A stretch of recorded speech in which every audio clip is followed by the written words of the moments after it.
Not again. Sophia!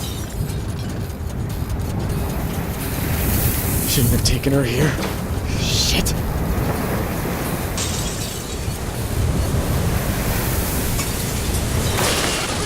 Where are you? Call out to me, please! Sophia!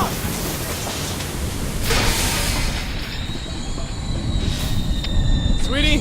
Do not go outside! God damn it!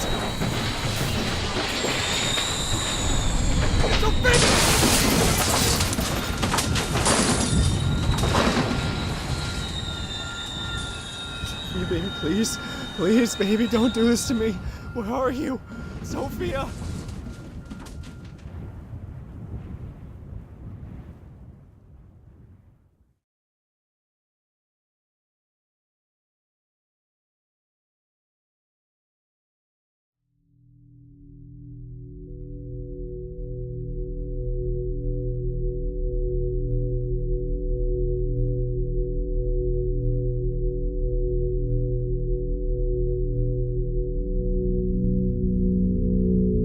How many times will I kill her?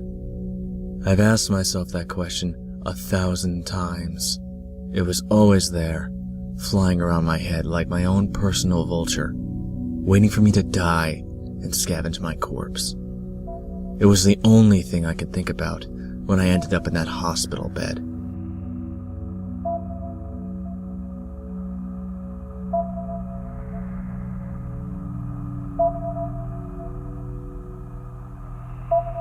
But I can't really blame the tornado, can I? What can you expect from a force of nature? I was the one who chased it. My obsession.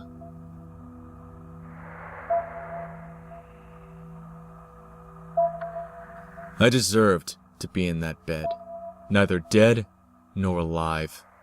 I had screwed with destiny, and it screwed me right back. Fair deal.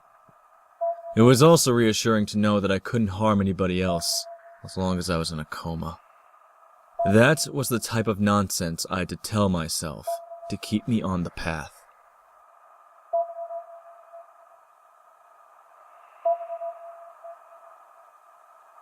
For all those years, I'd hated my father almost as much as myself for what happened to my little sister. And then I go and do the same thing to my own daughter. My own Sophia. And they say things never change. Cynics. What do they know?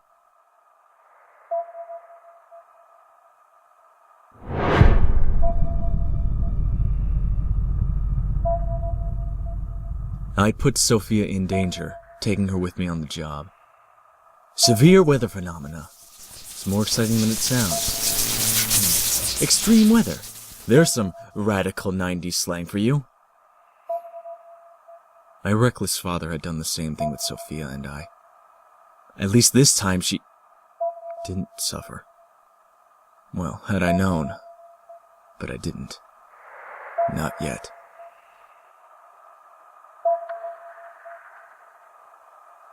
It wasn't really a choice for me to make. I will never know what lies beyond the red light. But I had this sneaking suspicion that I never could have known anyway, that any pretense of free choice was merely an illusion. I could only accept the path that was laid down before me.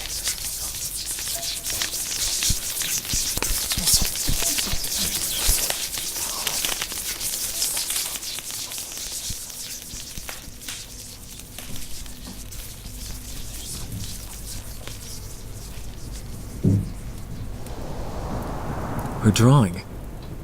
The first of many. It had been too long since Sophia had been more than a whisper screaming in the back of my mind. But I could still recognize it. I admit, at that moment, hope started to flourish inside me. Where would the drawings lead me? Was my little sister alive in this world?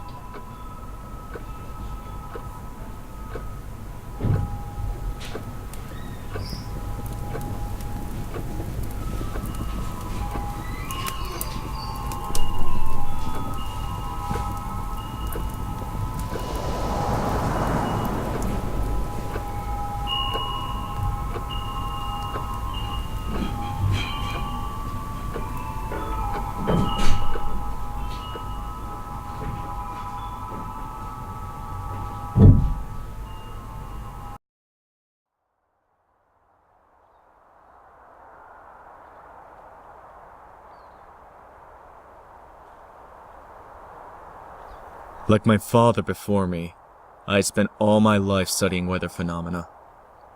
I thought I was different. I thought I was doing it to pay my debt to Sophia. I was wrong. But all that work couldn't have been for nothing.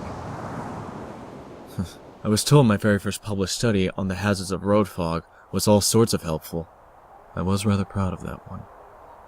And now, of course, to get to Sophia, I had to bend fog to my will. That'd be the first of many, too.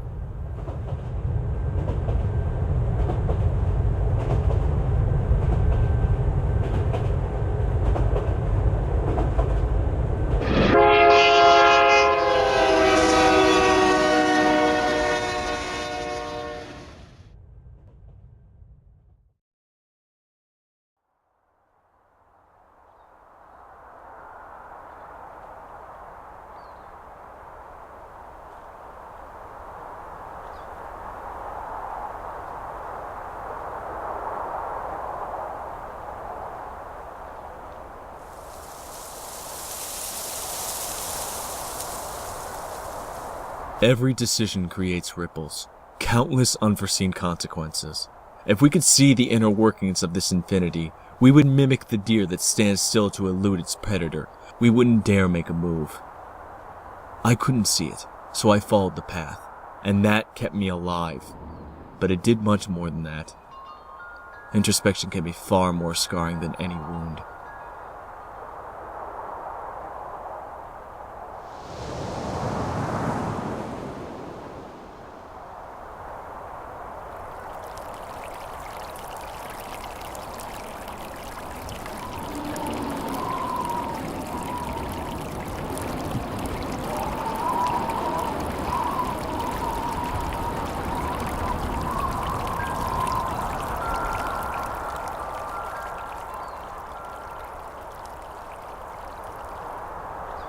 First, I saw myself reflected in the shallow sea, and I wept.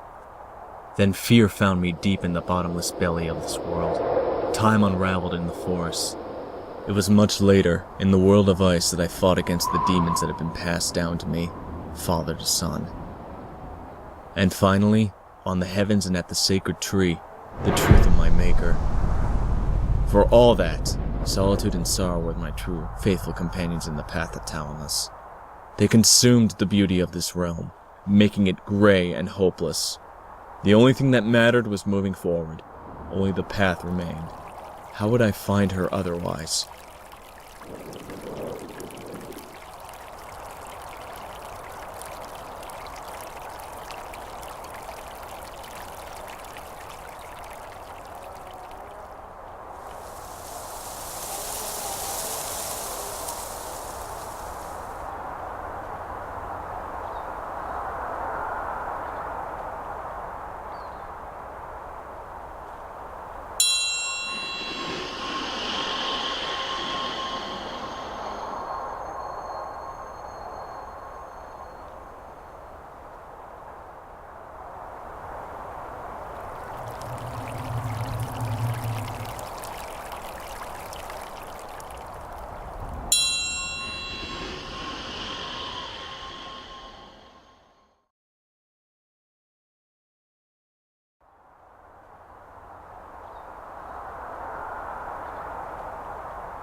She was just a little kid, even more so than I, laughing away while playing on a swing set.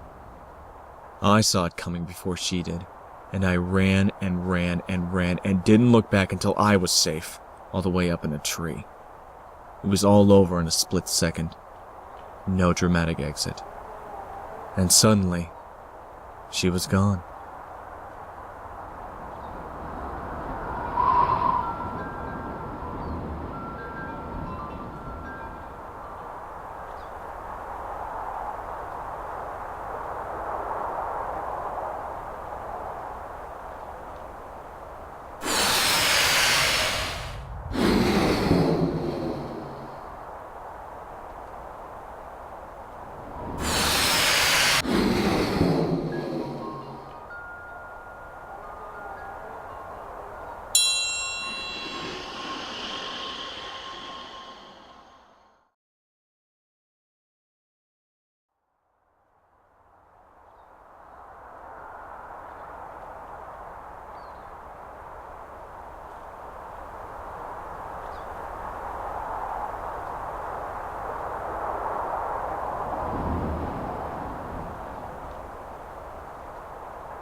Who's to blame for her death?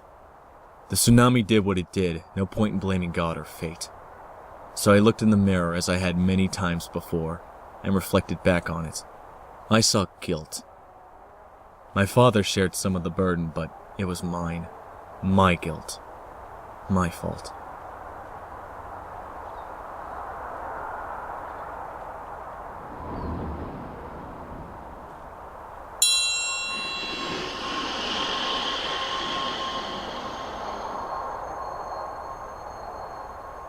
Had my own Sophia survived too, back home, or in this world?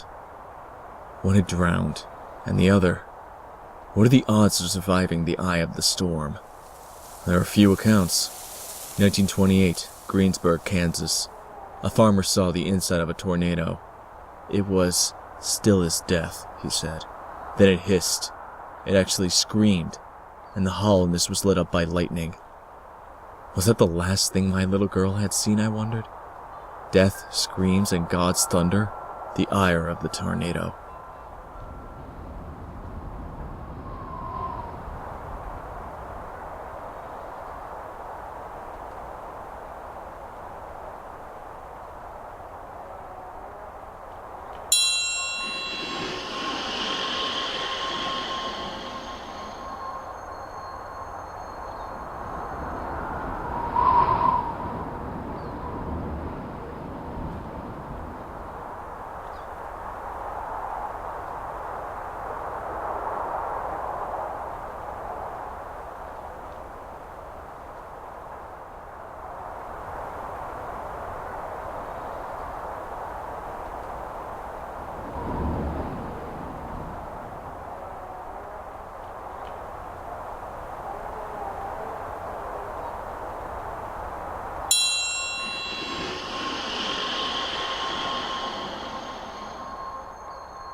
I couldn't know.